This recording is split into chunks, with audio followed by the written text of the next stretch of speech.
Bang Radit alokasi asetnya gimana? Seru nih pertanyaan-pertanyaan lo nih, bagus nih. Jadi lagi-lagi kayak tadi ya, bahwa gua kan tujuan gua kaitkan sama instrumen investasinya. Pas banget gue lagi ketemu lo nih. Nantinya gue akan ada 2 bucket buat pensiun. Yang bucket pertama itu isinya.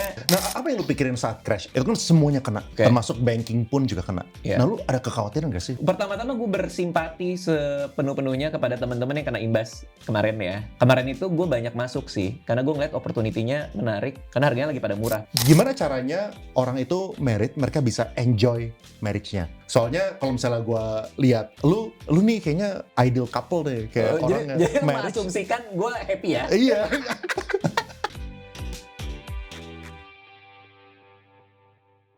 Thank you nih Bang Radit udah mampir ke luar negeri. Wede. Bawa paspor ke sini. Gue kepik itu setahun mungkin berapa kali ya? 3 kali ya? 3 kali ya. Sebenarnya sama sih. Gue kalau misalnya ke TB Simatupang cuma ke tempat lu doang. Iya, ke daerah gue juga lo jarang juga kali ya. Iya. Orang tuh kalau udah ditinggal di pick aja udah gitu ya. Bener. Karena semuanya ada di situ ya. Iya. Likewise kali kalau misalnya selatan juga bisa kayak gitu. Iya, jadi gue ke TB Simatupang 2 tahun terakhir 2 kalinya buat ke tempat lu. Thank you bro. Siap. Oh enggak, gue kemarin 2 hari yang lalu ya, gue bela-belain ke Republik Seafoodnya Next Carlos. Oh iya. Karena gue suka banget rahang tuna di situ. Iya. Enak. Gue bela-belain. Gue lagi ada kerjaan di BSD. Di kepala gue, restoran dia itu di BSD karena gue pernah makan. Oh. Di kepala gue di BSD, gue bilang ke asisten gue, habis kita kerja di tempat ini, kita langsung ke tempatnya Next ya gitu. Iya bang. Terus udah kan, kok jauh banget. Ternyata di PIK. Jadi gue dari BSD ke PIK, gue salah. Kalau misalnya kita lihat dari Google Map, mungkin cuma 2 cm kok, deket kok. Iya, Dari Google Map. Dari peta dunia juga cuma 1 mili. Oke, hari ini kita bakal bahas tentang saham-saham dan juga pengen nanya perjalanan Bang Radit membangun financial and time freedom. Ya, Boleh dan juga aja. pengen tahu fase-fasenya. Boleh. Gue kemarin sempat nanya ke audience ada pertanyaan titipan atau enggak, soal itu memang style gue biasanya. Ya gue lihat tuh, lewat juga tuh di gue. Iya, yang paling sering ditanyain itu adalah tentang portonya. Oke. Itu kayak gimana. Tapi sebelum kita mulai ke sana, boleh sedikit kasih konteks nggak sih? Lu tuh udah mulai investasi secara serius tuh udah dari kapan? Oke, jadi pertama kalau Porto emiten pasti gue nggak bisa sebut, paling secara general aja. Perjalanan investasi gue itu sebenarnya dari cek pertama gue, ketika gue dapat dari royalti buku pertama, itu gue udah mikirin buat dana pensiun, which is itu 2005 umur 21 tahun. Tapi memang sophistication gue untuk investasi itu bertahap sih. Kebetulan gue kuliah finance juga kan, jadi gue udah tahu beberapa instrumen lah. Cuman awal-awal tuh masih ya biasa lah deposito. Abis itu baru ke reksadana, which is belinya juga susah pada saat itu. Kadang-kadang lo ke bank, si ininya nggak tahu, harus nanya ke atasannya apa segala macam. Masih dijual terbatas. Lama-lama sampai akhirnya build Porto sendiri. Nah, baru tahun ini gue baru serius untuk mikirin cara gue withdrawal duit gue ketika pensiun. Selama ini tuh gue masih kayak reksadana saham, Porto sederhana, nggak terlalu ngulik lah isi investment gue dari sudut pandang equity-nya. Jadi gue emang masukin kalau misalnya lagi merah gue tambahin apa segala macem. Nah tahun ini nih pas banget nih ada yang nanya nih, karena emang gue lagi mikirin banget per tahun ini. Oke. Berarti mulai sebenarnya investasi, lu kan sekarang 40 kan? Gua 41. 41, berarti kan 20 tahun lalu sebenarnya udah mulai investasi. Gak usah dihitung juga. Maksudnya, kenapa harus dihitung juga sih? Ketawa lagi. Kamu umur berapa kamu? 28, jauh banget lagi. Lu umur berapa? 30. Cocok. Kalau dia mukanya emang 30 nih yang ini. Pasti beda banget. Kenapa tadi? Iya, yang gue pengen tanya itu kayak gini. Maksudnya, kan lu kan perjalanannya udah cukup senior gitu kan. Nah, yang gue pengen tahu tuh ini. Senior tuh 55 ke atas loh. Oke. Nah, expected CAGR lu itu berapa sih? Dari awal, apakah itu berevolusi atau enggak? Oke, jadi cara gue investnya dulu ya. Cara gue invest adalah gue menyesuaikan tujuan keuangan gue sama instrumennya. Jadi kalau misalnya gue mau liburan tahun depan, itu gue taruhnya di RDPU. Karena ya gue expect mungkin 5% atau lebih dikit lah. Kalau misalnya gue mau ganti mobil dalam 7 tahun, gue masuknya ke RDPT, obligasi, which is ya kita bisa expect mungkin berapa sekitar 7-8 gitu. Artinya gua nyocokin antara tujuan gua dengan instrumen investasinya. Sehingga kalau lo bicara expected-nya, ya tergantung instrumen apa untuk tujuan apa. Zaman dulu, gua masih bisa dengan berani nembak bahwa, bukan nembak, meyakinkan diri gua bahwa gua bisa dapat CAGR di equity itu bisa 11%, 12%. Tapi sekarang rasanya tidak ya. Apalagi ngelihat kalau kemarin buka data IHSG yang cuma 3% CAGR itu ya. Nah, jadi terutama untuk equity, gua emang nge-adjust ekspektasi gua. Itu buat tujuan keuangan sama instrumennya. Nah, sekarang kalau nanya balik untuk porto gua saat ini, karena yang lagi gua build kan memang benar-benar porto buat pensiun nih. Ketika withdrawal nanti, gua punya target, keinginan gua adalah, ini harapan gua punya target kenaikan blended yield gue itu 7,5% net Semuanya, blended semuanya berarti. untuk withdrawal yang gua tarik dari porto pensiun gua. Jadi itu gua lagi nyusunnya itu sekarang. Gimana caranya blended yield gua 7,5% net. Artinya kalau porto gua sifatnya dividen income, berarti kan ada pajak 10% dividen kalau gua tidak reinvestasi lagi. Jadi target gua di sekitar 7,5 net setelah pajak dividen. Which is agak sulit, memang agak tricky.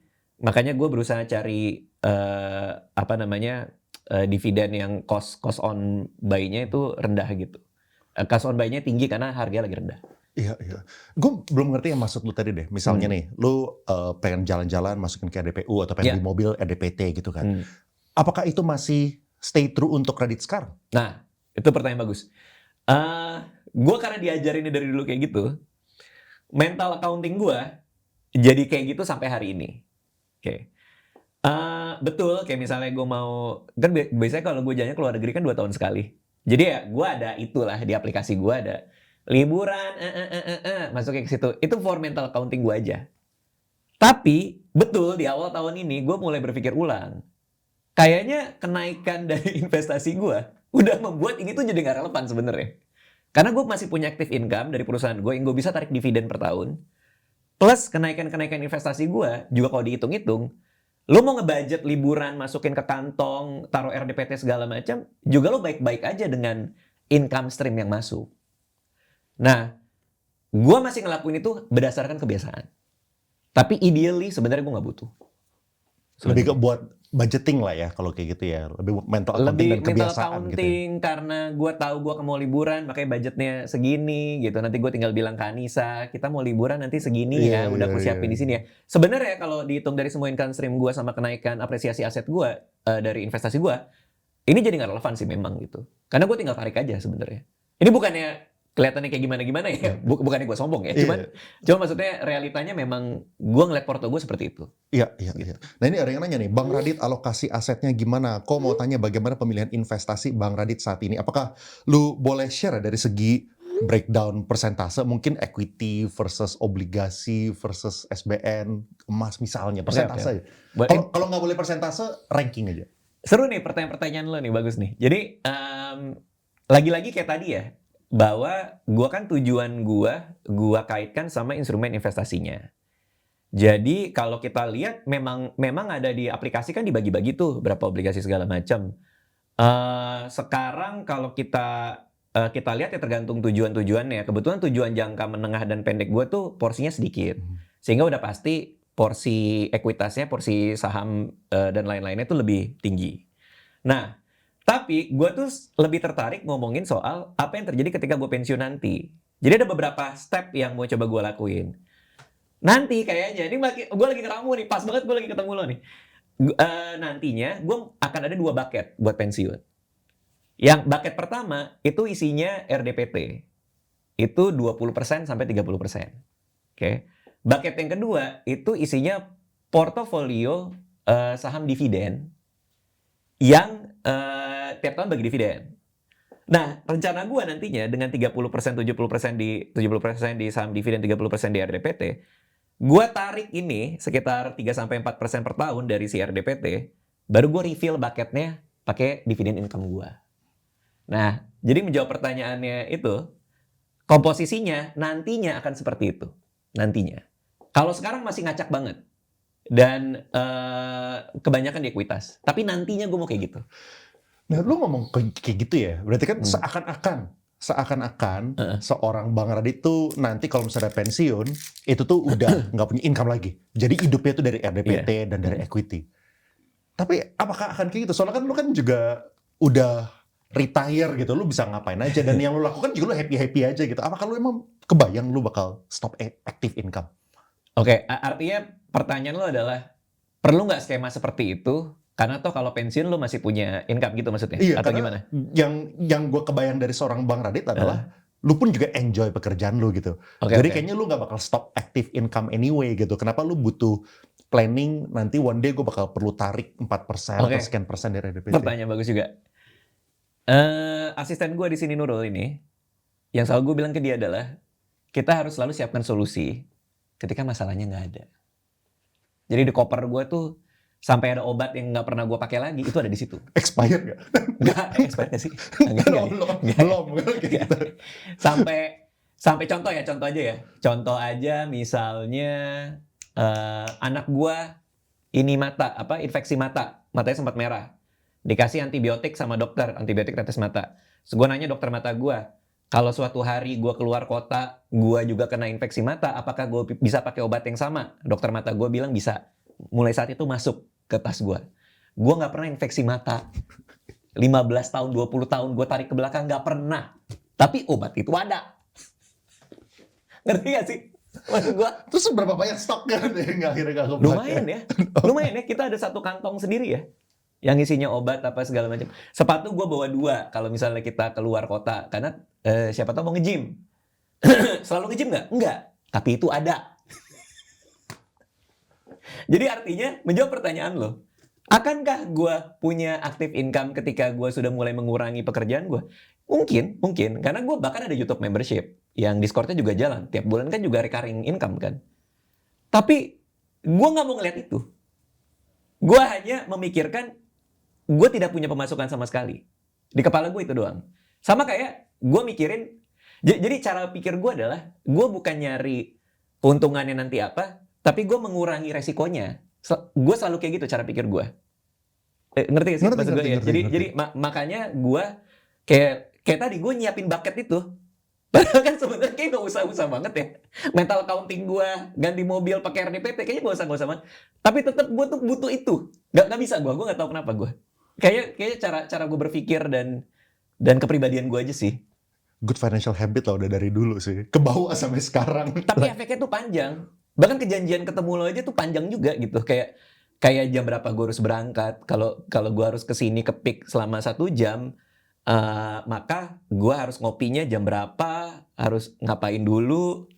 Tadi macet di tol aja gue udah deg-degan nanyain dia berapa lama lagi kira-kira karena gue nggak mau telat. Jadi itu loh yang kayak gitu-gitu loh. Nggak nyaman juga sih sebenarnya hidupnya. Sebenarnya. Tapi itu ngebantu gue untuk jalan sejauh ini. Sebenarnya. Ada yang nanya nih, minus berapa persen Bang Radit portonya sempat kena imbas crash kemarin nggak? Kebetulan gue nggak invest di saham-saham yang lagi crash banget ini sih. Kayak fundamental banget ya. Kebetulan. Nah, makanya gini menariknya ya. Kalau misalnya kita ngomongin sekarang, emang saham-saham fundamental ini lebih anti badai. Kalau misalnya kelihatannya, so far ya, sampai pada detik hari inilah gitu kan. Karena yang terkoreksi, yang masih tanda tanya so far yang terutama yang punya narasi-narasi MSCI ini gitu kan. Betul. Nah kalau misalnya sekarang ngomong gampang. Tapi kalau misalnya kita ngomongin 3 bulan lalu, 6 bulan lalu, kan Bang Radit pasti lihat dong. Gila si kiri kanan dapatnya cuma 50% sebulan, Betul. 30% sebulan, 100% sebulan. Kenapa lu nggak ada ketertarikan, gue pengen coba gitu? Karena lagi-lagi, yang gue pikirin adalah, gue meminimalisir risikonya. Bukan gue berharap keuntungan yang gedenya. Jadi gue selalu berpikir dari sisi risk. Bro, lo harus tahu tiap minggu kan gue suka makan sama keluarga gue. Ya diomongin kan kayak gitu-gitu kan. Kayak, bang ini lagi naik apa segala macam, abang nggak mau masuk gini. Aduh, dan selalu jawaban gue kayak, aduh kayaknya abang nggak yang kayak gitu deh gitu. Jadi emang buat gue mengukur resikonya dulu, bukan mengukur keuntungannya dulu. Kadang-kadang orang pikir kan kayak, kalau gue nggak masuk, gue nggak dapat keuntungan sekian. Nah kalau gue kebalik, kalau gue masuk, resikonya apa? Itu aja sih gitu buat gue. Tapi memang ini hanya di channel Overpost. Gue ada porsi di mana gue nyoba. Oke. Sangat kecil, hanya berapa persen dari porto gue, karena gue penasaran aja. Tapi gue nggak berani sendiri, karena gue nggak ngerti yang kayak gitu-gitu kan. Namanya juga gue nggak paham. Akhirnya gue gue ada ke reksadana yang mungkin underlying-nya yang kayak gitu-gitu, tapi sangat-sangat kecil. Just for I know aja gitu. Dan ternyata kan betul sempat kena dan lain-lain gitu. Tapi itu sangat porsi yang sangat kecil, hanya berdasarkan rasa penasaran gue aja. Nah, gue ada yang kayak gitu-gitu, termasuk Bitcoin, gue lagi mau nyoba masuk juga. Menarik. Iya, tapi mungkin cuma 0,5%. Karena Sandiaga Uno kan 1. Gue setengah. Supaya kalau misalnya market crash, ada orang yang lebih sakit daripada lu. Tapi sama ketika yang itu reksadana dengan underlying yang kayak gitu-gitu, gue nyoba super kecil dan hanya untuk kayak penasaran aja gitu. Iya, iya. Nah, apa yang lu pikirin saat crash? Soalnya kayak gini ya, waktu market crash, waktu di hari pertama, apalagi waktu kita diomongin ada possibility ke frontier market segala macam lah, itu kan semuanya kena. Oke. Termasuk banking pun juga kena. Iya. Nah, lu ada kekhawatiran nggak sih? Wah, kalau misalnya kita ke frontier mati Nantinya lah kita. ya, nantinya. Oke. Saat di Oh, saat hari itu, itu, oke. saat di hari Rabunya. Kalau saat itu, pertama-tama gue bersimpati sepenuh-penuhnya kepada teman-teman yang kena imbas kemarin ya. Susah untuk gue untuk ngomong ini, tapi karena di satu sisi yang lain ada punya pengalaman gak enak juga dengan trading halt kemarin. Cuman buat gue dengan semua disclaimer tadi, buat gue adalah kemarin itu gue banyak masuk sih, karena gue ngeliat opportunity-nya menarik untuk kan lagi-lagi gue lagi bangun porto pensiun kan. Yield on cost-nya tuh jadi menarik buat gue. Karena banyak yang ketika gue ngitung tuh ya bisa naikin dividen yield gue. Karena harganya lagi pada murah, pada keluar semua kan kemarin. Ya jadi gue lumayan banyak ngambil. Oke. Nah, pertanyaan lo tadi, ada kekhawatiran nggak? Ada banget bro. Ada banget. Tapi setelah ngobrol dengan banyak orang, baca dengan berbagai macam literatur, gue pikir kayaknya masa sih kita sampai dibawa kerek ke bawah kayak gitu aja sih sebenarnya. Itu di hari gue ketemu lo itu kan belum ada kabar yang benar-benar positif ya. Benar. Kayak si regulator akhirnya ngasih beberapa langkah-langkah segala macam, itu kan belum ada tuh. Baru Betul. siang ya kalau nggak salah tuh. Gue ketemu lo juga, kepala gue penuh soal itu. Makanya gue pas lo datang ke podcast gue kan, gue langsung bilang kita bahas itu aja kali ya gitu. Iya. Karena kepala gue lagi penuh soal itu. Kekhawatiran gue nomor satu memang kalau kita di downgrade. Tapi di balik kepala gue kayak, masa sih kita dibiarkan gitu? Karena outflow-nya kan bisa berapa triliun, berapa ratus gitu kan. Itu sih kira-kira sih. Kayaknya nggak sampai hati sih kita dibiarkan ke sana. Iya. Seharusnya. CAGR Bang Radit berapa? Karena all in saham dari 10 tahun lebih. Emang bener? Ini nggak tahu nih. Mungkin ada pengikut lu sejati yang lu tahu kali. Tapi kalau misalnya saham, berarti nyarinya tadi 11% kah? Blended capital gain sama dividen kalau kayak gitu. Iya, betul. All in saham sih nggak. Gue nggak all in saham karena instrumen banyak gue tersebar di mana-mana. Tapi tadi expected gue adalah lebih ke, karena kan bangun portfolio buat income ya. Ya blended yield-nya di 7,5 gitu. Capital gain-nya kenaikan apresiasi asetnya mungkin sekitar 2-3% pun gue juga nggak masalah. Karena yang gue cari kan dividen income. Iya. Bang Radit pernah rungkat di saham gorengan nggak? Ngetes itu ternyata salah gitu. Gua yang kemarin iseng itu bisa gue kategorikan turun banget sih. Karena gue masih belum bisa apa namanya ya? Masih gue biarin aja, masih belum gue cabut juga gitu. Iya, Tapi kalau individual saham gorengan gue nyobain, gue enggak sih. Gitu. Bang Radit ikut berpartisipasi sama SBNK sebab profil SBN kan investasi yang sangat aman. Betul, ada SBN juga. Ada SBN lu apakah lawan RDPT lebih gede mana? Gua punya RDPT yang CAGR-nya tuh sekitar 7-8%-an sih. Ada gitu. Ya beberapa, ada banyak lah gue variasi-variasi variasinya. Lu keep track terus gak sih? Misalnya oke, bulan ini gue punya wealth, semua liquid asset itu berapa, di aplikasi ini sekian, aplikasi ini lo totalin gitu, atau nge-track gitu? Gue nge-track karena gue ada satu angka di kepala gue yang pengen gue hit kan. Jadi gue nge-track sampai angka ini tuh berapa mendekati berapa. Tapi karena kesibukan, gue jadi nggak tahu lagi nih mana yang gue taruh lagi. Kan gue ada perusahaan. Kadang gue tarik dividen, gue taruhnya aja gue juga suka lupa berapa. Kadang gue harus tanya finance gue, kemarin aku narik berapa ya gitu. Jadi gue nge-track hanya absolute number-nya aja sebagai target angka. Tapi yang gua nggak nge-track, yang ini naiknya berapa persen, maka ini berapa persen. Yang penting, makanya gua nggak terlalu mikirin itu. Taunya cuman pokoknya jumlah balance equity saat ini di masing-masing porsi berapa gitu. Iya, Jadi lebih bukan kan net kenaikan worth total net worth totalnya gitu. dari Itu tracknya masing-masing. setiap bulan kah? Setiap quarter kah? Atau Paling tiap quarter tiap sih, quarter ya? tiap quarter. Iya. Kalau lagi iseng ya mungkin 2 bulan sekali. Kalau ada lagi berita yang gimana-gimana banget, mungkin gue lihat gitu. Gue punya cerita lucu tuh yang itu tuh. Apa Gue tuh? dulu sempet nge-track tahun lalu ya. Tahun lalu nge-track sih, tahun lalu nge-track. Gue tuh sempet yang waktu tarif war bulan April tahun lalu itu loh. Oh ya, Kan ya jatuh semua kan. tiba-tiba tantrum. Udah kita nggak usah update dulu deh. Lagi pada crash soalnya. Tunggu recover, oh update lagi kayak gitu. Gue tuh ngelihat di mana ya. Ini not financial advice ya. Gue tuh suka berhati-hati gue kalau ngomongin kayak gini. Takutnya ada yang dengar ngikut segala macam. Karena posisi kita beda ya. Maksudnya apa yang gue yakinin, yang jadi conviction gue mungkin beda sama yang nonton gitu. Tapi gue mau cerita ini nih. Udah disclaimer itu ya. Gue mau cerita. Gue tuh nonton di elu atau di orang lain. Cicu Ai dateng. Terus dia bilang, pokoknya kalau misalnya trading hold, ya itu waktunya beli aja. Kalau nggak salah di tempat lu ya? Lupa gue. Lupa ya? Soalnya gue interview udah banyak orang. Jadi gue nggak tahu. Karena gue nonton di Cicu Ai di berbagai macam channel tuh. Iya. Itu sebenarnya gara-gara dia ngomong gitu kemarin gue jadi lebih berani kayak masuk lagi pas lagi trading hold sih. Gitu Kan ya. 2 kali. Ya, kalau misalnya masuk yang pertama, waduh besok ternyata lebih dalam Gue lagi. masuk juga yang kedua. Oh. Yang pagi itu kan. Iya. Makanya muka gue kayak bener gak? Tapi jangan diikutin lah. Gue juga ngikutin Cicu Ai. Kalau mau nontonin dia aja. Iya. Kata Radit, main saham jangan mencari kaya. Coba klarifikasi itu, Pak Leon. Maksudnya apa tuh? Oke. Gue nggak bilang main saham nggak jadi kaya. Bukan buat jadi kaya. Argumen gue adalah investasi itu bukan untuk jadi kaya. Investasi itu untuk memenuhi tujuan keuangan. Kayanya dari kerja. Nah, terus orang banyak argumen kan. Kayak, terus gimana kalau si ini yang pekerjaan investor? Ya itu kan kerjaannya dia investor. Ya, makanya dia kaya dari investasi kan. Kalau buat gue nggak, gue pribadi ya.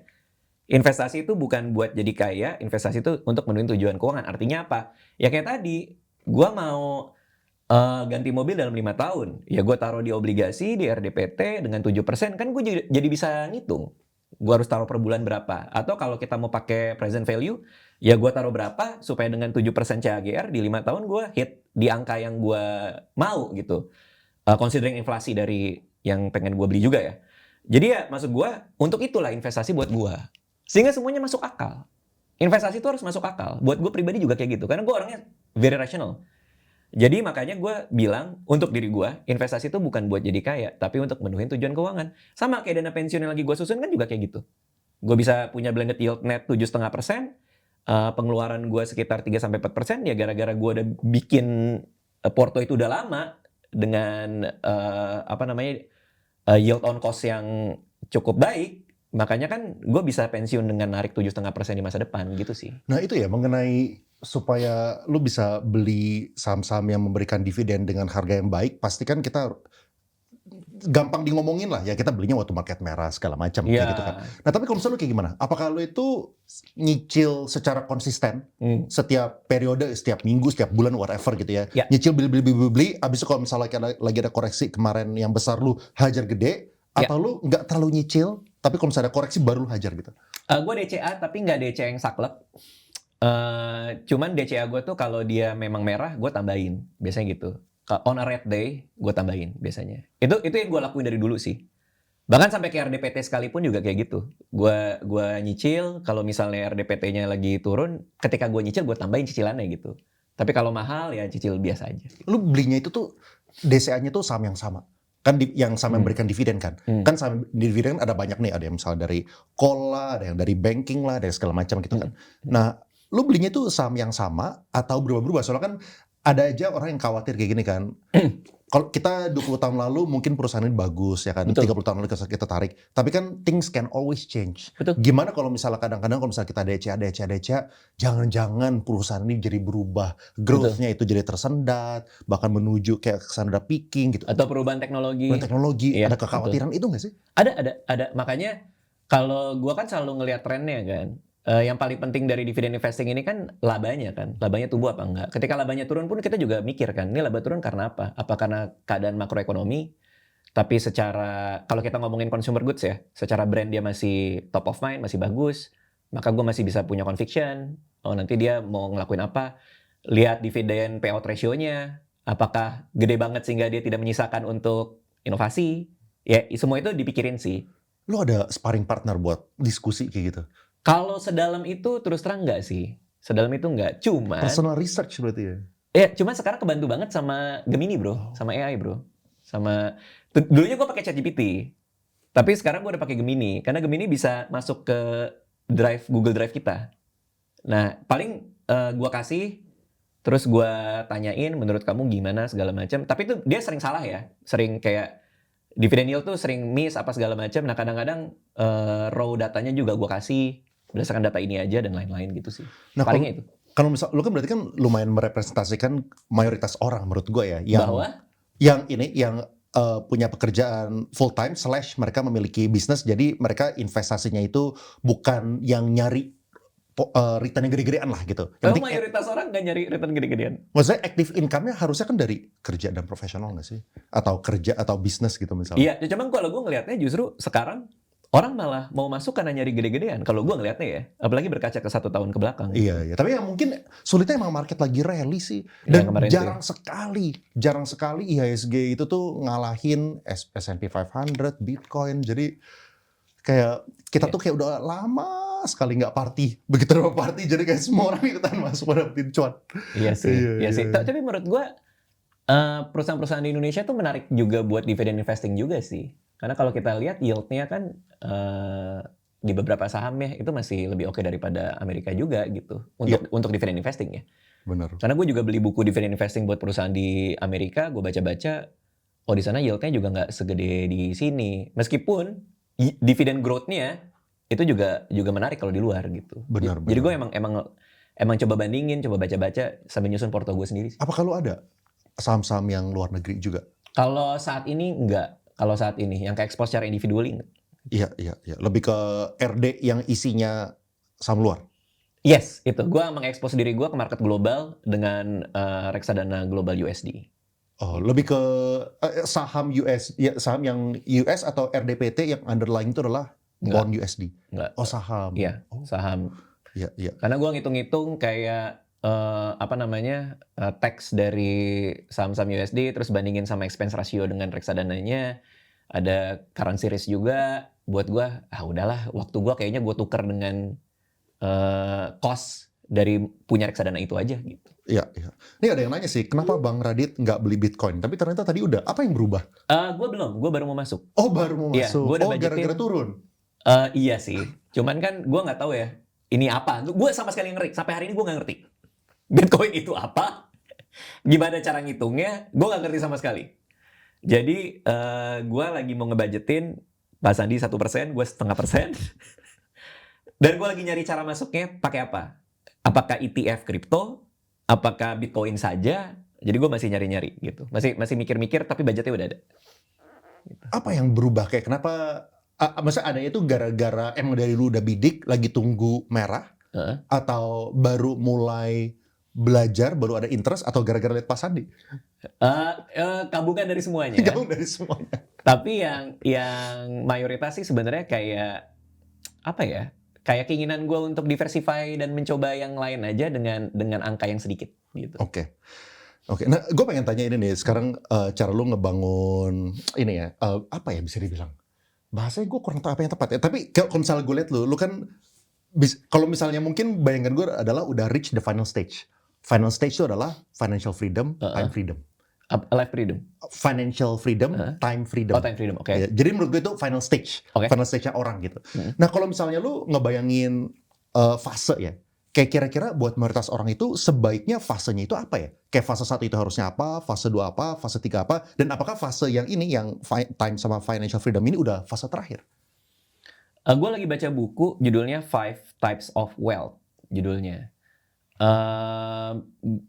Argumen di buku itu yang gue tangkap juga adalah, gue baru setengah baca sih, tapi yang gue tangkap adalah in the end yang lo mau bidik itu sebenarnya time wealth itu, kekayaan, kemakmuran dari punya waktu. Karena financial freedom in a way iya, bagus lo nggak harus mikirin kerja dan lain-lain. Tapi argumen di buku itu salah satunya, mau sekeras apa lo bekerja untuk membuang waktu yang lo nggak pernah bisa dapat lagi demi uang yang mungkin tidak lo nikmatin. Jadi satu kalimat itu kengiang-ngiang di kepala gue. Jadi kalau pertanyaan lo end stage-nya apa? Kalau buat gua, buat saat ini sih iya sih. Gua lebih pengen lebih mindful sama waktu gua, yang gua spend buat siapa, untuk apa, ketimbang gua lebih ngoyo kerja untuk masukin lagi ke dana pensiun gua, yang jangan-jangan nggak akan bisa gua nikmatin anyway, karena gua udah hit 4% rule itu. Kalau buat orang mayoritas, tentu yang pertama kalau gue sih menyarankan untuk punya dana pensiun. Sangat sulit, betul, 25 kali pengeluaran tahunan tuh it's very high number. Ya tapi angka kan nggak bohong ya gitu. Kalau emang pengen financial freedom, ya angkanya seperti itu, gitu sih. Nah, gue pengen tarik kalau misalnya kayak gitu ke waktu lu masih di fase 1 deh. Ya. Waktu lu lagi ngebangun, Lagi waktu ngebangun, oke. belum mencapai financial freedom, belum mencapai time freedom gitu Mm-mm. kan. Kan di fase 1 banget lah. Nah, perjalanan lu kayak gimana sih supaya orang-orang kebayang gitu, mungkin mereka lagi di fase itu juga, Oke. terinspirasi sama lu, pengen ngebangun juga. Bagus nih, bagus. Yang pertama adalah gue harus tahu gimana cara ningkatin income gue. Oke. Cara ningkatin income gue nomor satu adalah gue harus membuat diri gue makin bernilai untuk orang. Dengan membuat diri gue bernilai, artinya gue update banyak hal. Ketika gue jadi penulis, gue harus jadi penulis yang baik. Ketika gue jadi stand up comedian, gue harus jadi stand up comedian yang oke gitu. Ketika jadi YouTuber pun juga seperti itu. Jadi upgrade diri, upgrade kualitas diri untuk ngasih nilai yang lebih supaya uang rela ditukar sama kita. Semakin valuable kita, semakin gede uangnya. Teorinya kan gitu.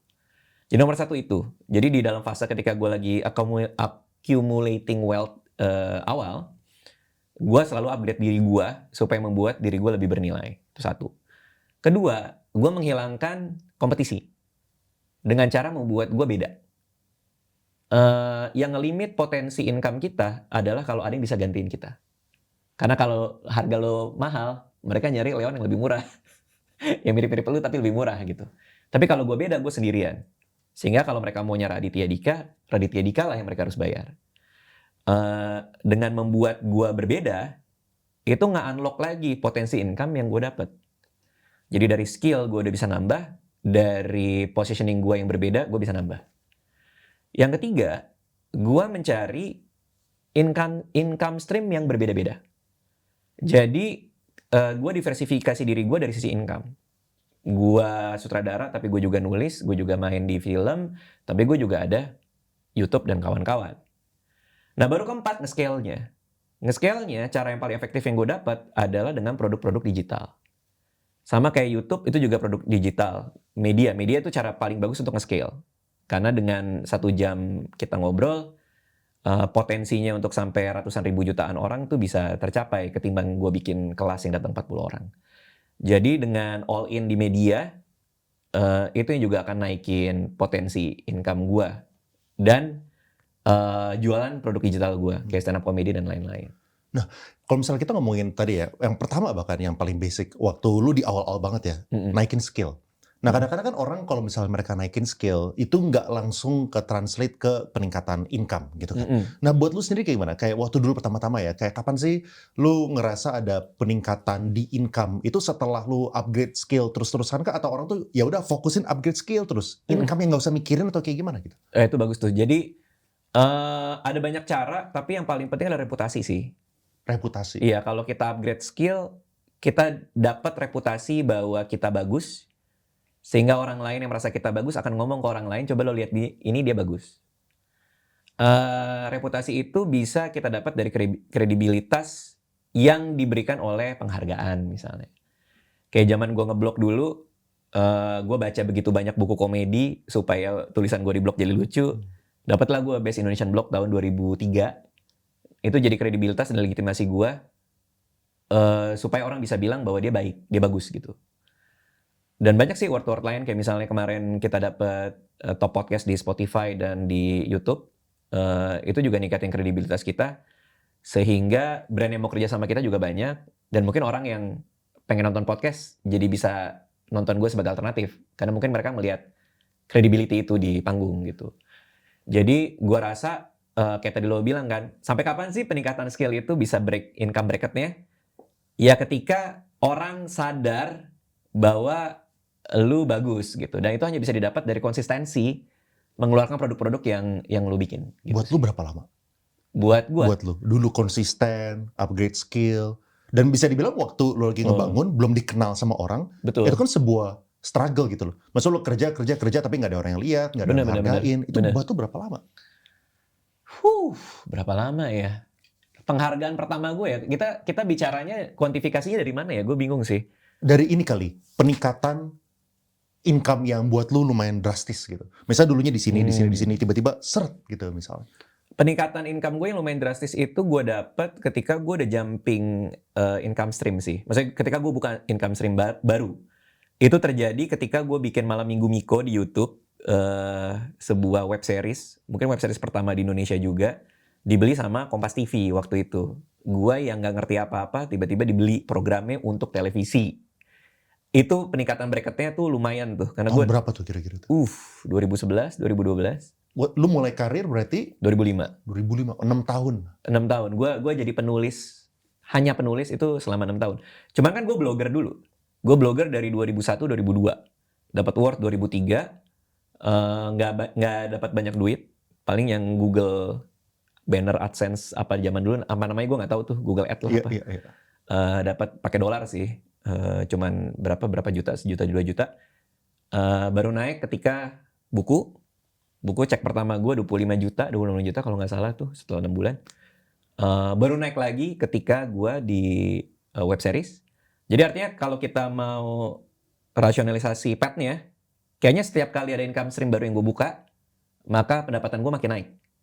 Nah menariknya adalah, gue masih bisa melakukan pekerjaan ini, income stream yang ini, dan melakukan yang lama. Gimana? Menariknya adalah ketika lo buka income stream dengan pekerjaan yang baru, kan gue dari penulis buku jadi bikin web series. Gue masih bisa bikin web series, tapi masih bisa nulis buku. Sehingga gue dapat income-nya double lagi. Karena kan 2012 itu gue masih bikin buku baru. Gue bikin buku sampai 2018 kalau nggak salah. Yang konsisten. Habis itu dibeli sama film Pak, sama PH. Dapat lagi duitnya. Habis itu ada perjanjian ini lagi, bonus. Setiap kali penontonnya udah capai target tertentu, gue dapat share dari tiket bioskop. Which itu lebih gede lagi gitu. Jadi potensi income gue di-unlock ketika gue mengupgrade skill gue sehingga gue bisa punya income stream yang banyak gitu. Jadi kalau misalnya kita reflect ya di fase 1 ini, apakah perjalanan hidup Bang Radit ini kalau misalnya kita ngomongin karir, itu naiknya kayak gini, sedikit, habis itu begitu ada sebuah breakthrough dari orang yang lihat segala macam, jadi naik drastis gitu. Ya, secara income. Jadi untuk 6 tahun pertama tuh kalau misalnya apakah benar kalau misalnya gue simpen naik itu sedikit dulu 6 tahun tuh kayak gitu tuh. Betul. Grindingnya kayak gitu ya. Betul Pak. Gue kan mencari pendapatan ya waktu zaman dulu ya. Salah satu pendapatan itu jadi pembicara. Zaman dulu aja jadi pembicara di kampus. Gue nggak mau sebutin kampusnya ya, tapi gue masih ingat Anda. Dia nanyain boleh nggak Raditya Dika jadi pembicara di kampus kita? Oh boleh. Terus dia bilang tapi kita cuma ada budget transport. Oh ya nggak apa-apa. Terus satu temennya nelpon, Bang mau tahu rumahnya di mana ke kampus kami, mau diukur kilometernya untuk tahu berapa per liter, mau kita ganti duit. Maksudnya kayak kan transport kan tuh bahasa basi kan, berapa lah gitu kan. Terus sampai dihitungin gue kayak, ya deh, gue masih punya fase itu tuh, dimana orang mau ngundang gue aja sampai ngitungin berapa kilometer dia nyampe ke situ. Ya itu pelan-pelan, betul kata lo, pelan-pelan ngumpulin. Sampai akhirnya lompatan gedenya ya di income stream yang baru-baru tadi gitu sih. Nah, ini kan menariknya lu kebetulan orang yang menekuni passion dari awal. Ya kan? Bahkan setahu gue dari waktu sekolah kan, lu udah nulis ya kan? Iya, dari SD udah dari nulis. SD makanya kan. Dan somehow kebetulan atau nggak kebetulan, lu punya passion ini bisa translate ke sesuatu yang bisa generate income juga. Betul. Gitu kan, setelah lu berproses gitu lah. Yeah. Nah sedangkan kadang-kadang kan kalau misalnya, makanya pertanyaan adalah apakah orang itu harus ngikutin passion, atau kadang-kadang ada aja passion yang nggak mungkin menghasilkan gitu. Kayak misalkan nggak semua passion itu ada potential income yang sama kan, nggak Ya, semua itu equal gitu. Menurut ya. lu kayak gimana? Menurut gue sih, Atau nggak sebaliknya gini, kalau misalnya ternyata sekarang, lu kan udah tahu sekarang income lu sekian gitu ya, kan. Kalau misalnya ternyata yang lu sekarang income cuma 1/5-nya, apakah lu akan tetap grind 10 tahun yang lalu gitu? Had you known ternyata lu ada ceiling di income-nya tuh cuma bisa dapat 1/5-nya, lu bakal nge-grind nggak dulu? Atau lu bakal ganti passion lain? Oh, gue paham maksud lo. Jadi kalau gue tahu potensi pemasukan gue tuh hanya segitu, gue masih mau nggak di pet yang sama gitu kan? Nah, permasalahannya, gue yakin tiap profesi itu punya ceiling sendiri. Tapi kan gue banyak profesinya. Jadi ketika buku menurut gue kayak ya kayaknya potensinya segini dengan royalti 10% sampai 12%, ya seginilah gue udah nakar lah karena kan udah bertahun-tahun jadi penulis. Ketika gue masuk ke industri lain, ke stand up comedy gitu, jualan tiket, wah ternyata segini ya gitu. Artinya artinya gue memang membuka banyak keran income sih Pak gitu. Sehingga kalau lo nanya ke gue soal ceiling, di kepala gue kalau ceilingnya mentok sih biasanya gue pindah lagi. Nah makanya menjadi lebih penting lagi untuk meniadakan ceiling itu kan. Digital produk lah, produk digital lah. Dimana gue akhirnya nge-break atapnya itu. Karena untuk nge-scale tuh gede banget kalau produk-produk digital. Kayak gue jualan stand up comedy gue kan produk digital juga. Itu gede banget gitu revenue dari situ. Jualan video-video YouTube yang AdSense masuk ke sana kan juga bisa gede banget gitu. Jadi nge-break ceiling tuh dengan mencari yang kayak gitu-gitu sih. Ya. Nah, cuman tadi pertanyaan lo apa lagi ya? Gue lupa lagi. Passion tadi, kayak soal apakah lu passion akan ya. melanjut? Nah, menurut gue gimana caranya kita menemukan cara memonetisasi passion. Jadi bukan passionnya yang ini nggak ada duitnya di passion gitu, tapi mencari monetisasinya gimana. Contoh misalnya passion lo adalah nonton drama Korea gitu.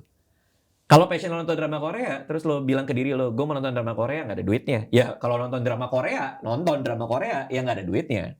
Tapi kalau lo nonton drama Korea, terus lo nonton 15 drama Korea dalam sebulan, terus lo bikin review atau bikin rekomendasi atau nge-summarize mana yang bagus untuk ditonton, dan lo jualan Substack-nya, kalau di luar kan ada Substack, lo jualan newsletternya, jualan membership di YouTube soal sebagai kurator Korean drama, orang mau bayar 1.000-2.000 perak, kan monetary value-nya juga udah bisa kelihat gitu sih. Jadi artinya bukan untuk menyalahkan passionnya karena passionnya nggak ada duit, tapi gimana caranya passion lo itu lo bisa cari cara untuk punya monetary value gitu sih. Makanya gue selalu percaya pasti ada cara gitu. Gue selalu percaya 100% gue. Mau semua orang bilang jadi penulis tuanya susah apa segala macam. Teman SMA gue bilang ya artis di Indonesia itu umurnya paling cuma 5 tahun 6 tahun gitu. Selalu ada cara gitu. Jadi gue selalu nge-break gimana caranya supaya bisa gitu. Nah, kalau misalnya kita ngomongin balik tadi ya ke fase 1 tadi. Kalau misalnya orang masih di fase 1, mereka lagi upgrade skill, mereka lagi pengen berusaha buat naikin income bertahap, mereka pengen lagi nyari breakthrough. Kalau misalnya mereka langsung ngebayangin di level ujungnya, which is langsung financial freedom, time freedom, mungkin nggak kebayang. Iya. Gitu kan. Nah, tengahnya tuh apa sih? Tengahnya untuk? Jadi kan tadi fase 1 itu adalah lagi ngebangun. Fase terakhir, level terakhirnya itu adalah udah financial freedom, udah time freedom gitu kan. Tengahnya mereka harus capai apa? Apakah dari awal lu udah langsung imagine, gue pengen nih dari umur 20 ya, time freedom, financial freedom gitu? Enggak. Makanya gue 3 hari sebelum ketemu lu tuh gue lagi mikir itu juga sih. Loh, tapi kan lu kan udah ada di sana. Enggak, maksudnya gue mikir bahwa gue nih cukup beruntung juga untuk punya pet yang kayak gini gitu. Menurut gue. Dan karena gue bisa ketemu Dokter Tirta juga kan. Terus kita ngomong banyak lah di podcast gue itu. Dia cerita bahwa dia waktu kecil bapaknya selalu minta dia belajar. Makanya sekarang hidupnya dia tuh dia mencari pencapaian itu. Karena insentifnya dia adalah kalau misalnya lo dapet ini, rewardnya ini gitu. Makanya dia selalu nyari pencapaian-pencapaian dan akhirnya menjadi Dokter Tirta yang sekarang. Terus gue bilang ke dia, gue sebaliknya. Gue gak pernah digituin sama orang tua gue. Gue gak pernah kayak, kamu belajar ya nanti kamu dapat PS. Enggak. Orang tua gue datang. Ini PS buat kamu. Gue nggak pernah diminta jadi pekerja kantoran apa, terserah gue. Nah di situ gue mikir, pulang dari situ gue mikir, anjir apa yang ngebuat gue jadi masih punya drive ya? Dan gue kayaknya nemu ketika gue dalam perjalanan ke sini bahwa rasa cinta gue untuk jadi pembelajar seumur hidup, bahwa kecintaan gue untuk terus tumbuh, kecintaan gue untuk punya rasa penasaran yang tidak punya utilitas. Gue punya rasa penasaran yang gak ada gunanya. Penasaran gue tuh setinggi langit dan banyak yang gak guna. Contoh misalnya kenapa putaran toilet di Australia sama di belahan dunia lain tuh beda gitu. Itu gue bisa nyari YouTube soal itu. Kenapa Roma jatuh? Apa deck kartu Magic the Gathering terbaik yang bisa gue pakai ketika season baru? Kartu yang malaikat semua kah atau segala macem? Nggak jelas bro, nggak jelas. Lo lihat tab Google gue tuh semuanya kayak gitu. Nah, ini nyambung sama pertanyaan lo. Di tengah diisi apa?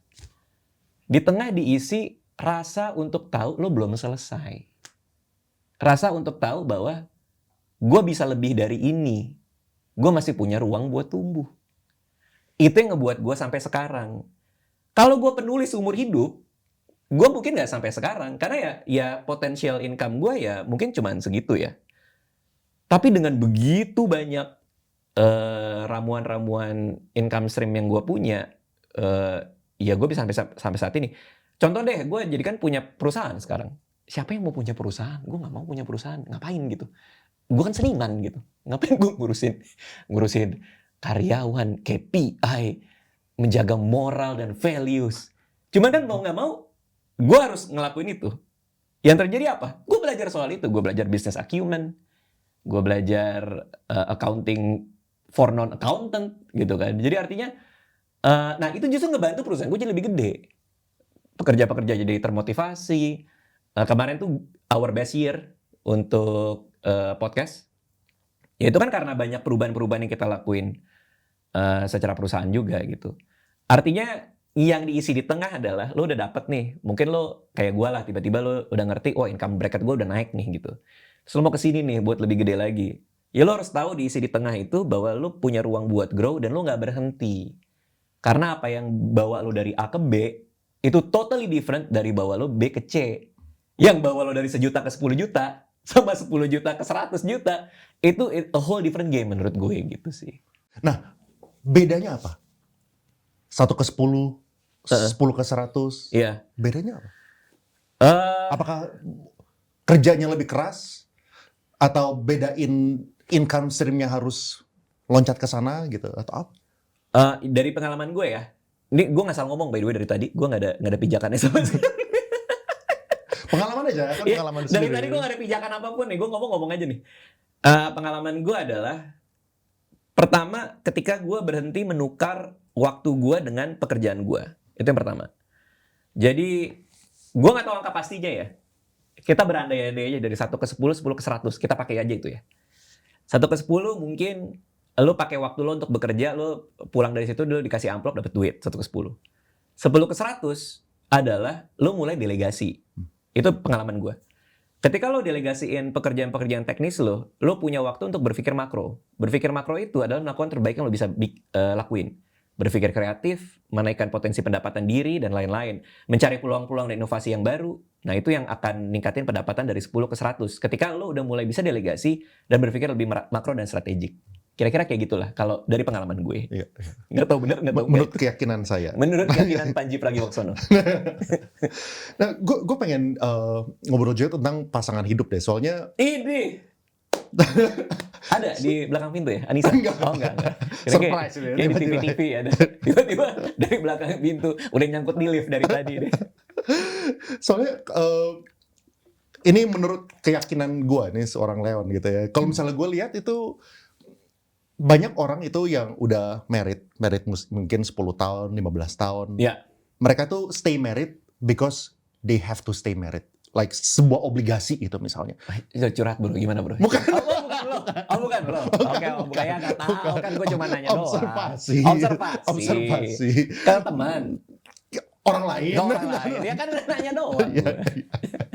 Nah, makanya yang gue pengen tanya itu adalah gimana caranya orang itu married, mereka bisa enjoy marriage-nya. Ya. gitu. Jadi soalnya kalau misalnya gue lihat lu nih kayaknya ideal couple deh, kayak Oh, orang yang jadi lu marriage. mengasumsikan gue happy ya? Iya, kayaknya seperti gitu. Kalau misalnya salah silahkan ngomong.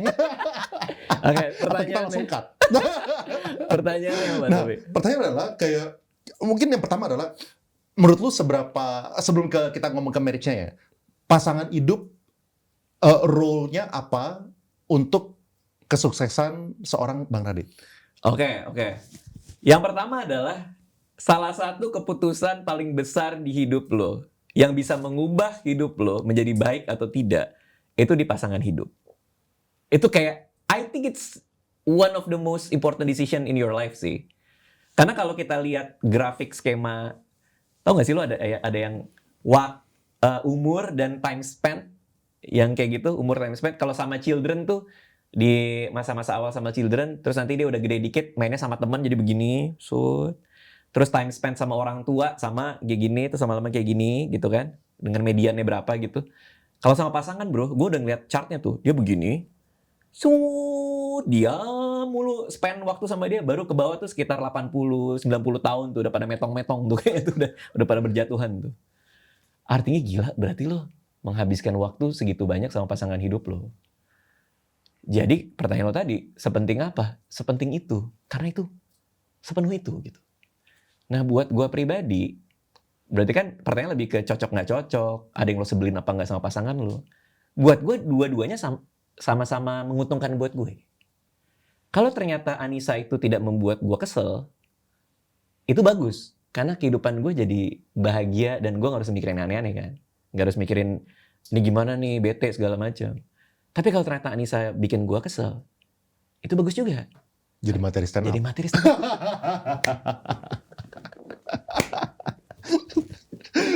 Tapi Jadi sepenting itu Anissa Aziza. Sepenting itu. Apapun yang terjadi, give me. tapi dia don't mind kalau misalnya ceritanya dipakai. Gak apa-apa. Nggak Karena apa-apa. kadang-kadang gue kalau mau stand up, gue juga ceritain materinya sih. Sebenarnya ke dia. Harus minta approval dulu nggak? Enggak sih. Enggak, tapi ya gue juga tahu lah mana yang oke, mana yang enggak kan bisa juga. Iya. Tapi sepenting itu sih bro.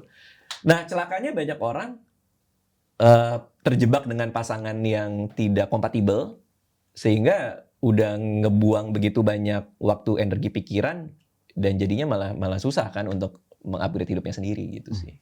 Jadi kayak kalau misalnya lu lihat ya, kayak formula supaya tadi tuh, kan lu udah mendefine bahwa time spend untuk pasangan itu bakal konstan tinggi, Ya, ya kan? betul. Ya, waktu lu di Sampai umur sekian gitu kan. Ini udah ngawang dari tadi nih, dia lagi mikirin pasangan ini Iya, kayaknya. emang. Iya, gue ngeliat dari mulai gue time spend gini-gini, si ini lo kreatif lo ya? Iya, betul. Kreatif lo betul. nih. Aduh masih lama lagi sama dia. Masih single soalnya dia. Oh, Jadi masih masih lagi single. mikir, oh berarti Nah, cara gue jangan nyari cari yang kayak gitu. salah. Jangan cari yang salah. Lo ngedate sama tuh cowok, lihat cara dia memperlakukan waiter gimana, lihat cara dia menghargai waktu kayak apa. Lo harus lihat cara dia marah kayak gimana sebelum lo nikah. Karena cara orang marah itu menunjukkan watak aslinya dia. Nah, Cara dia regulasi emosinya kayak gimana. namun, Namun tuh apa? tapi, Kenapa? ada tapinya. Apa tuh? Ini orang-orang kan pada cowok pada nonton nih, ya kan? Mereka udah nyatet, ya kan? Lagi ngejar cewek, gue harus baik. Kalau sama waiter nggak sengaja tumpah, oh it's okay. Iya, Gitu kan. makanya. 5 tahun lagi setelah married baru keluar tariknya. Nah itu gimana dong? Kayak gitu. Menurut gua, given enough time, akan kelihatan topengnya kebuka. Menurut gua, given enough time. Lo 2 date pertama, itu masih rapi tuh. Kamu suka musik apa? Aku suka Nike lah. Aku juga suka Nike lah. Kamu suka makanan apa? Aku juga suka, padahal nggak suka gitu. Jadi emang disama-samain gitu. Aku suka jazz, aku suka ini, aku suka Dewa 19, aku juga suka Dewa 19, suka Sheila on 7, disama-samain terus. Nah, given enough time, pasti kebuka sih. Kayaknya setahun tuh selalu ada masa dia orang marah atau ngambek sih. Karena ada masa-masa dia nyari power balance tuh. Kayak siapa yang megang nih di hubungan ini nih. Kalau gua marah, dia nurut nggak ya? Nah, yang satu lagi mungkin mikir juga kayak gitu. Kalau gua untuk nyari power balance nih, di mana nih manusianya nih? Gua posisinya kayak apa di hubungan ini gitu. Itu akan kebuka sih topengnya. Nggak usah buru-buru sih. Maksud gua kenal aja selama setahun gitu. Iya, Minimal. Nah, cuman yang paling penting di pernikahan buat gua, lagi-lagi nggak ada landasannya, gua nggak salah ngomong doang. Adalah kompromi sih. Kompromi itu artinya lu nggak untung, gue juga nggak untung, and it's okay. Jadi lo punya keinginan, lo juga punya keinginan, keinginannya bertolak belakang. Gue rugi dikit, keinginan gue nggak 100% terpenuhi, keinginan lo juga nggak 100% terpenuhi, tapi kita sepakat bahwa kita sama-sama rugi dan it's okay. Nah itu skill untuk berkompromi, itu yang paling valuable di punya pasangan hidup menurut gue. Apakah itu secret recipe atau resep yang menurut lu terpenting di marriage lu yang mengakibatkan lu bisa enjoy marriage-nya? Atau masih ada lagi? Berasumsi gue enjoy marriage gue ya tadi ya. Nanti bisa di komen, iya gue enjoy kok gitu. Nanti gue bantuin pin untuk pasangan Radit. Menurut gue dan Anissa itu dua orang yang bisa kompromi. Itu. Jadi gue mau nurunin kemauan gue, dia mau nurunin kemauan dia, dan kita ketemu. Buat gue keinginan gue bukan cara gue untuk ngelihat gue menang dan untuk membuat dia kalah. Jadi ketika kita pakai itu di kepala kita, boy, ini bukan persoalan menang atau kalah, kayak baik-baik aja. Dan Anissa kebetulan tipe yang sama kayak gue. Dan itu kelihatan kok dari pacaran, dari kita kenal itu kelihatan kok orangnya seperti apa gitu. Ya. Gitu sih. Lu berarti kalau misalnya dalam perjalanan hidup lu ya, kayak contoh kayak apa sih yang pasangan itu tuh mensupport lu sehingga lu bisa jadi seperti sekarang? Si Anissa? Iya. Contohnya ya, mensupport gua. Nah, lagi-lagi kita bisa melihat dari apa yang dia tidak lakukan. Kan tadi kan kayak dia melakukan apa untuk mensupport gua. Tapi kita bisa melihat apa yang dia tidak lakukan untuk mensupport gua. Dia tidak, kalau gua kerja direcokin, kenapa sih kamu ninggalin kerjaan kamu dan gak pernah mikirin aku lagi. Dia tahu kalau gue butuh space, dia kasih space itu. Jadi aku lagi butuh mikir buat kerja. Kadang-kadang gue suka kabur. Gue pernah lagi mau ngerjain tulisan, gue nginep berapa hari di Ancol waktu itu ya, gue kabur ke Bangkok berapa hari untuk retret kreatif, dan dia nggak apa-apa. Oke, aku tahu kamu butuh space, kamu butuh, kan kadang ada cewek atau cowok yang kayak, kok aku nggak diikutin sih? Aku tuh nggak penting ya. Aku bukan masuk ke dalam space kreatif kamu. Jadi aku yang bikin kamu nggak bisa nulis. Jadi aku, ada aja yang kayak gitu kan. Cocok. Kalau misalnya mau berperan sebagai wanita, boleh dicoba pakai wig. Artinya kan, nah itu kan udah persoalan lain tuh. Itu persoalan bahwa pasangannya, cowok atau cewek, pasangannya merasa bahwa pekerjaan dia adalah saingan buat perhatian. Nah kita bisa ngebedah itu juga kan. Oh, ini orang ngelihat pola berpasangan tuh sebagai apa? Pekerjaan itu sebagai apa? Apa persaingan? Apa ini? Apa dia butuh ngefit ego dia? Kadang kan cowok kan gitu ya, butuh egonya di fit juga kan. Nah artinya untuk tahu itu, makanya gue ngerasa disupport. Anissa memberikan gue ruang untuk gue berpikir kreatif, menjadi diri gue seperti gue sebagaimananya gitu. Ya. Kayak nongkrong aja gue gak pernah diajak. Jadi dia kalau misalnya mau pergi sama teman-temannya, aku pergi dulu ya. Dulu masih suka diajak tuh. Tapi sekarang udah enggak. Aku duluan ya. Iya oke. Aku di rumah, gue bilang. Ya emang tahu preference lu juga seperti itu soalnya kan. Sama, gue juga nggak apa-apa kalau dia mau keluar sama teman-temannya itu oke. Iya. Sepenting apa peran istri dalam pengambilan keputusan finansial dan karir? Mungkin pertanyaan kayak gini deh. Misalnya nih, lu punya hobi sesuatu yang relatively mahal atau lu pengen beli mobil gitu. Di stage lu, sebenarnya kan lu pengen beli ya bisa-bisa aja. Tapi apakah butuh diskusi? Nah masalahnya, gue celana aja dibeliin gue. Gue kemarin aja pergi sama dia, kan gue pakai baju itu tuh, baju abu-abu, robek di sini kan. Ya buat gue nggak apa-apa ya, udah bolong-bolong aja. Sama dia, nanti aku beliin yang baru gitu. Persoalannya dia yang beli-beliin. Masalahnya itu. Sepenting apa ya nggak tahu, dia yang mikirin juga sih. Gitu. Kalau misal buat karir, misalnya gini, kalau misalnya karir kan kalau misalnya lu pengen ngambil sebuah project, bisa aja pasangan itu kan punya preferensi, punya apa? Punya masukan. Atau enggak ini, misalnya nih, wah lu kalau misalnya project itu sibuk dong. Nanti kita nggak ketemu buat berapa lama gitu. Atau enggak, lu kalau misalnya kayak gitu pengen ambil sebuah project yang time consuming, ngomong juga atau lu hajar aja ya, pasti bakal diterima gitu misalnya. Gue semua project yang gue lakuin, gue pasti ngomong dulu ke dia. Aku akan sibuk kan gue lagi tour stand up nih, sampai cita-citanya sampai November sih. Jadi tiap weekend November gue pasti unavailable gitu. Dan gue juga udah bilang ke dia. Tiap weekend sampai November. Sabtu Minggu. Jumat Sabtu Minggu. Jadi practically gue cuman punya 4 hari lah 4 harian di rumah gitu. Dan itu kan udah berlangsung dari 3 tahun yang lalu ya. Maksudnya gue udah sering tour gitu. Dia udah tahu, gue udah ngomong. Tapi kan gue bisa cari pengganti waktunya. kita suka pergi ke restoran, suka makan bareng gitu. Kalau bahasa kita namanya pacaran gitu, pacaran kemana. Adalah, walaupun gak dijadwalin gitu. Jadi kompensasinya gue pikirin juga sih. Jangan sampai terlihat tidak bersama-sama juga gitu. Iya, sih. iya. Kalau misalnya ini makanya kan bukan pengalaman dari teman-teman gitu kan. Pasti dari temen lo lah. Ya kan? Pasti bukan dari lo. Temen.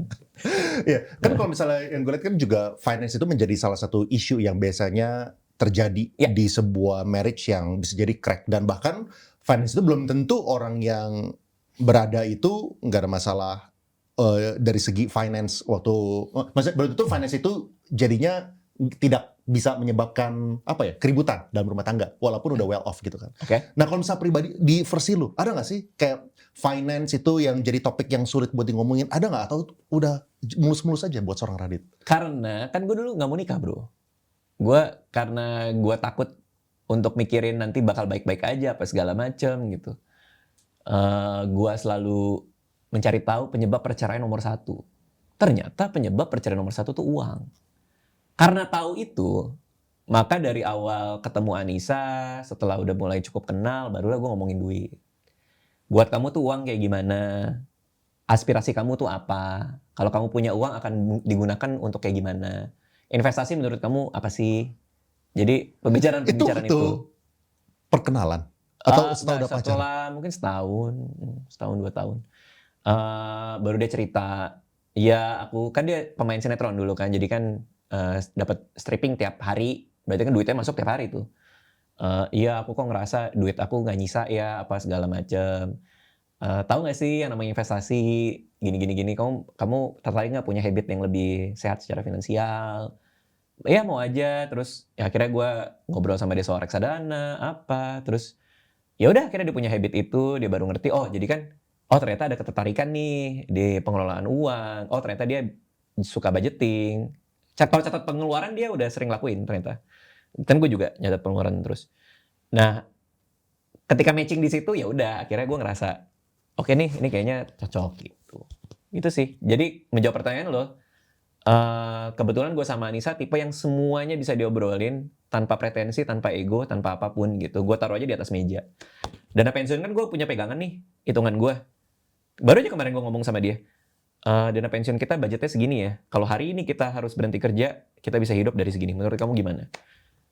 Kayaknya kurang deh. Bisa nggak tambah ini? Takutnya ada kebutuhan kesehatan gini.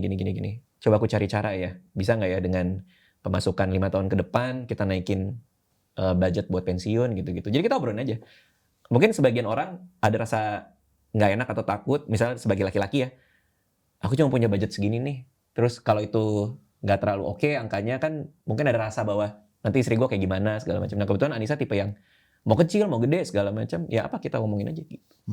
Gitu komunikasinya juga jadi lancar, bisa ngomong tentang apapun lah jadinya. Punya pasangan yang lo bisa ngomong apapun tanpa harus dia merasa tersakiti, tersinggung, tanpa harus bereaksi berlebihan terhadap apa yang kita omongin. Karena intensi kita juga baik. Itu kemewahan sih. Menurut gue salah satu kemewahan gue adalah punya istri seperti Anissa Aziza yang sangat gue cintai dengan sepenuh hati dan jiwa raga gue. Langsung diklip. Potong dan kirimkan ke dia. Nah makanya ada yang nanya nih, mapan dulu apa nikah dulu? Ya itu terserah orang aja sih. Gue tuh kadang-kadang suka ada yang nanya gitu ke gue tau. Terus Kayak, jawabannya gimana? Bang menurut lo gue harus nabung ini buat ini apa enggak? Menurut lo gue mapan dulu apa gini nih? Ya urusan lo juga sih. Versi lu, versi Radit deh. Gue terserah lo. Kalau misalnya Versi gini, gue ya. kan kalau udah ada anak gitu kan. Ya. Nah, anak cewek kalau misalnya mau dideketin sama cowok, ini cowoknya harus mapan dulu atau membangun karyanya bersama dari bawah. Sebagai seorang value investor, Gimana? Kita harus lihat dulu future cash flow-nya kayak gimana.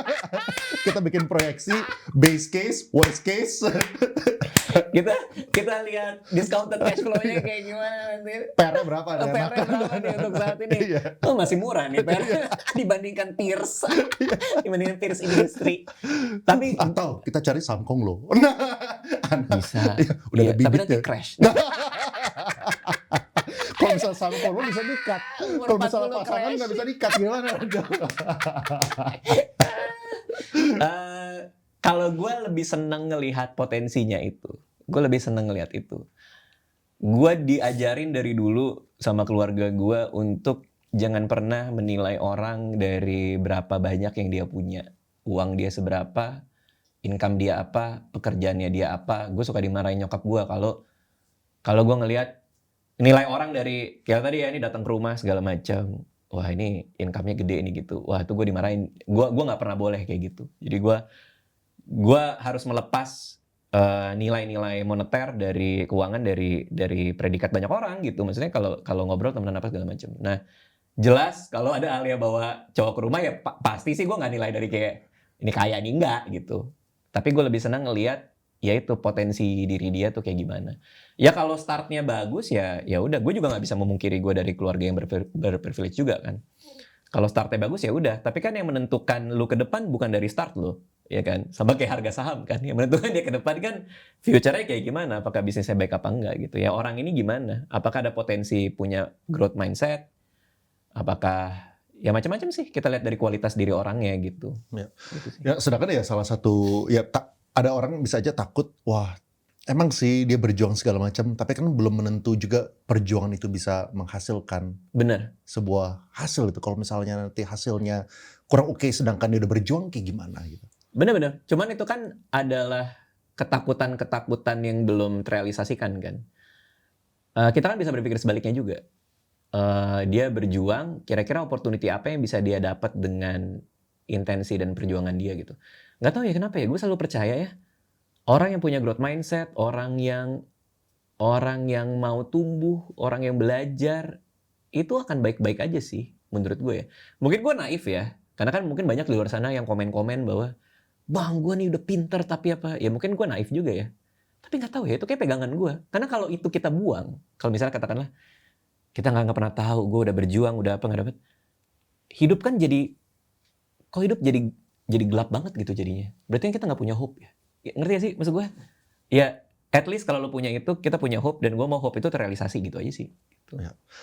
Gue pengen masuk ke final topik kita, yaitu tentang digital atau enggak media presence lah gitu. Soalnya tadi Boleh. kan lu udah sempat nyinggung beberapa kali tentang bahwa itu bisa jadi potensial orang untuk merich lebih banyak orang lagi gitu kan. Betul. Nah kalau misalnya orang pengen mulai sekarang, mulai dari mana gitu? Oh, di Apa, media. misalnya bahkan sesimpel misalnya mereka ada beberapa platform, long form dulu kah, kayak podcast kah, atau ke YouTube atau ke IG kah, atau ke TikTok kah gitu, yang mana Oh, mulai? ya pertanyaan bagus tuh. By the way itu nyatat apa sih dari tadi?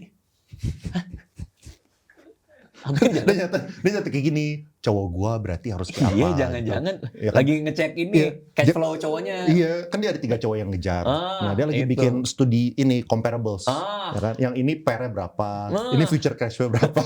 Karena perasaan nih kita ngomong dia. Apa ini ya, nentuin mana yang mau di short form gitu ya? Enggak juga? Benar. Oh, bener kayak gitu. Benar, Nanti jadi benar. potongan gitu Benar, ya. iya. Sampai merah mukanya. Dibacain dari tadi. Ya tadi pertanyaan lo soal Mulai harus dari mulai mana? dari mana. Ini gue super bias ya. Gue biasnya bias banget nih. Menurut gue untuk punya bisnis yang masuk akal itu di YouTube menurut gue. Karena YouTube as a platform, pertama lo ada AdSense di situ, lo bisa buka membership di sana ya setelah mencapai threshold tertentu ya. Ada short formnya juga di YouTube segala macam. Jadi it's a good idea. Again, gue super bias. It's a good idea untuk coba mulai, kalau mau coba mulai itu di YouTube. Dengan cara seperti apa? Lagi-lagi ini nggak ada basis ilmunya sama sekali. Gue cuma ngasal ngomong doang. Dengan cara seperti apa? Menurut gue yang efektif adalah dengan bikin satu payung konten long form yang bisa lo pecah menjadi short. Jadi lo kerjanya cuma sekali. Dan seperti yang dilakuin dari tadi, dipotong-potongin nanti. Lo dapat 2 form sekaligus, you get the long form, you get the short form. Banyak orang punya argumen, sekarang eranya short form, udah nggak ada yang punya waktu lagi duduk nontonin podcast atau konten panjang segala macam. Tapi yang kita lihat, gue selalu percaya yang kita lihat bukan jumlah view-nya, tapi kualitas dari view-nya. Selengket apa orang nonton dan stay buat lu as a persona. Buat gua long form adalah format yang pas untuk membuat orang lengket. Karena jadi ada connection ya kalau long form. Kalau short form tuh kayak gampang tergantikan aja gitu. Kadang-kadang gue lupa ini siapa gitu. Sering lewat FYP tapi gue nggak tahu namanya, gue segala macam. Kalau long form tuh kayak gue invested ke dia gitu sih. Apakah menurut lu semua orang, apakah saran lu ya, semua orang itu wajib coba untuk bikin online presence, media, personal branding somehow one way or another gitu? Kalau pertanyaannya wajib coba, wajib. Tapi kalau wajib stay atau enggak itu terserah lu. Kapan kira-kira ada sebuah titik terang bahwa, nah kayaknya nih this is not for me gitu, gue nggak bisa jalan nih kalau kayak gini nih. Ketika udah nggak fun lagi sih. Lo ngelakuin itu harus seneng tahu. Kayak gue bikin podcast ya, even yang terakhir sama lo, kalau ini kameranya mati, I enjoy the conversation anyway gitu. Hari ini juga kalau ini ada kamera, gue ngobrol sama lo, gue enjoy aja ngobrol sama lo gitu. Karena in the end, kesenangan lo, kebahagiaan lo ketika ngelakuin ini tuh nyampe keluar kamera gitu, entah kenapa gitu. If you really genuine dalam menyampaikan sesuatu gitu, atau lo yakinin sesuatu, keluar nih nembus layar aja gitu, dan orang ngerasa. Itu anehnya, zaman sekarang tuh anehnya itu. Ya karena kalau intention lain, lo bikin konten buat untuk terlihat pinter lah, lo bikin konten buat orang respect lah, itu juga ke-deliver. Entah kenapa, aneh deh bro. Aneh banget. Sekarang tuh zaman aneh banget. Makanya kadang-kadang kalau lo lihat konten-konten yang lewat, kok kayak gak nyaman ya gitu. Karena lo kadang bisa tahu intentionnya. Entah gimana caranya. Maksudnya, orang harusnya kalau misalnya dia becoming someone yang dia itu bukan jati dirinya, itu bakal kelihatan itu maksudnya. Iya, aneh banget. Kayak orang yang berusaha keras buat fit in apa, itu di kamera kelihatan gitu. Di layar kelihatan dari mata, dari gestur, you know gitu. Lihat aja di komen-komen podcast lain yang gue juga nggak tahu ya ada apa enggak ya, atau di konten-konten tuh kadang suka di komen kan suka pada bener tuh. Ini kelihatan ini kelihatan ini, kok ini gitu. Yang gue nggak tahu audiens sekarang tuh udah bisa ngelihat itu. Jadi saran dari gue ya lo genuine aja gitu.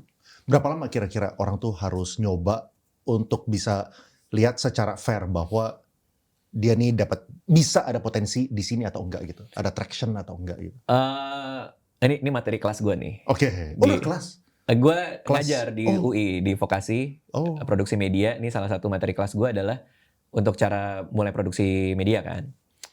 Yang gue saranin adalah frameworknya itu bikin evaluasi perbaiki. Jadi itu frameworknya dulu. Lo bikin sesuatu, dalam hal ini konten.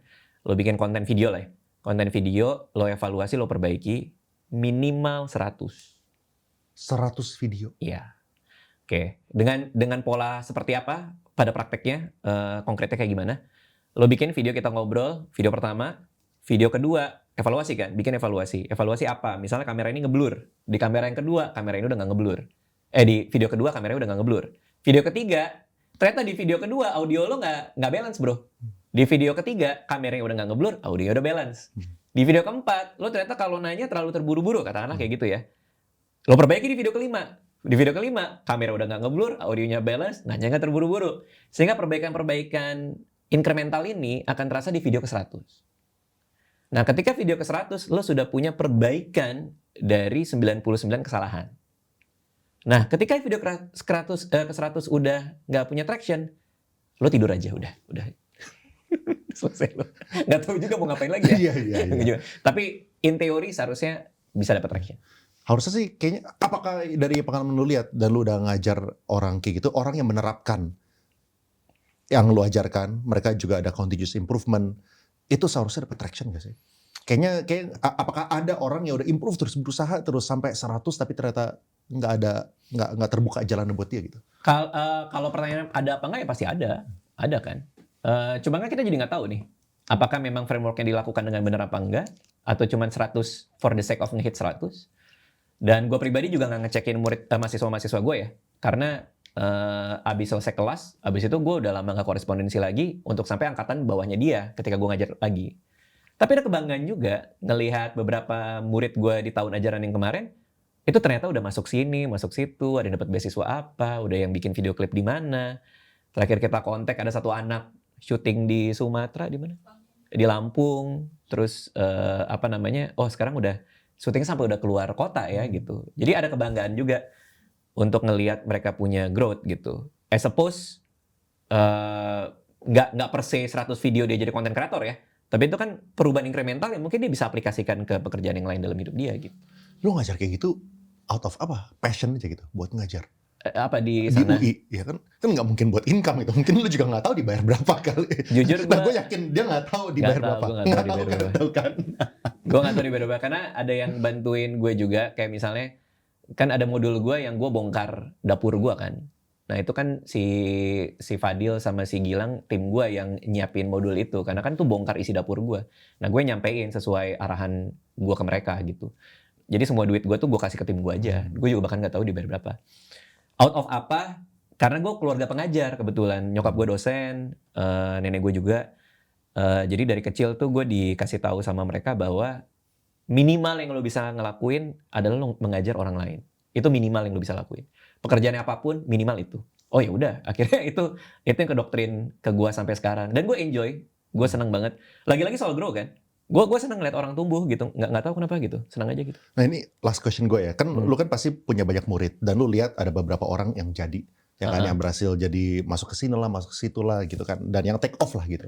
Kira-kira traits apa yang membedakan mereka dengan orang lain? Nomor 1 ya, humility sih. Humility, kerendah hatian bahwa lu belum cukup.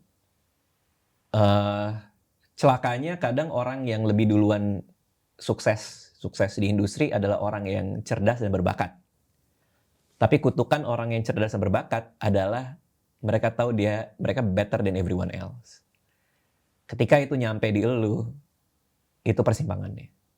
Ketika lo tahu lo better dari orang lain, lo lebih baik dari orang lain, dan lo nggak punya humility, selesai sih menurut gue. Lo akan di situ-situ aja, lo akan mengutuk keadaan.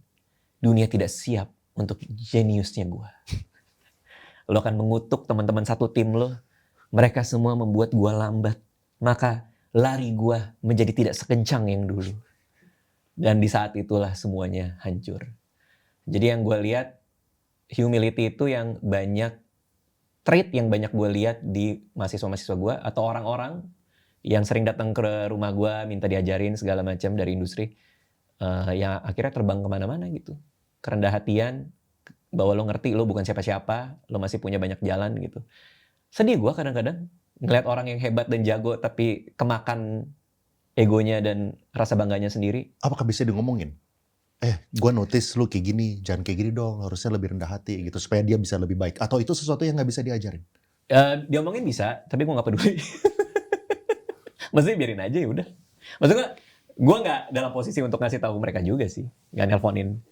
Kayaknya lu harus lebih rendah hati deh gitu, enggak sih. Cuman sedih aja sedih, karena selalu ada orang-orang kayak gitu di industri, di mana kehebatan mereka mengkonsumsi diri mereka sendiri gitu sih.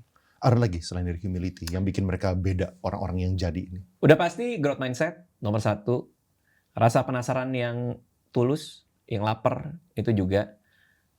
Anehnya, lagi-lagi ini terdengar sangat bias dan nggak ngerti posisi banyak orang, tapi gue omongin aja. Anehnya dengan lo tidak mikirin soal uang, uangnya dateng. Itu anehnya. Kadang-kadang itu juga terjadi. Terutama gue di seni ya. Seni itu semakin lo bikinnya buat diri lo sendiri, semakin orang lain yang nikmatin. Itu aneh banget. Itu formula apa gue juga nggak ngerti. Lah gue stand up ngomongin Anissa sama anak-anak gue. Karena emang gue gedek aja sama mereka. Gue tidur, tiba-tiba gue bangun tidur, pala gue sakit sebelah kanan gitu. Terus gue ngeliat ada anak gue si Aca umur 5 tahun ngeliatin gue senyum megang kereta api. Kan kayak gue habis ditabok deh. Kayak percobaan pembunuhan yang terjadi di rumah gue oleh anak-anak gue. Gue lagi tidur, jarinya 2 masuk sampai gue megap-megap bangun. Itu kan kegelisahan gue kan. Itu kan buat gue. Karena gue kesel kan. Makanya gue bawa ke panggung kan. Gue pakai mikrofon, gue ceritain. Kenapa sih ini anak-anak gue? Gue gak ada. Kenapa gue di keluarga gue rantai makanan paling bawah tuh kenapa gitu. Jadi bahkan gue bapaknya. Itu yang gue ceritain. Nah tapi kan orang semua relate, semua ketawa. Anehnya itu buat gue padahal. Itu persoalan gue. Nah itu patokan gue. Patokan gue adalah membuat kegelisahan yang personal gue jadikan produk gitu. Karena itu anehnya seni, semakin ditarik ke dalam semakin banyak yang nikmatin. Kita lagi bahas apa ya? Kok ke situ ya? Tadi mengenai kenapa orang ini take off. Oh iya, iya. Jadi artinya ya mungkin rasa penasaran yang tulus sama cara menyampaikan kegelisahan yang tulus juga sih. Keberanian buat menyampaikan kegelisahan tuh juga penting loh. Karena banyak orang yang nggak mau ngomongin kelemahannya dia. Padahal flows itu salah satu hal yang menarik buat kita jadikan bahan untuk berkesenian juga sih.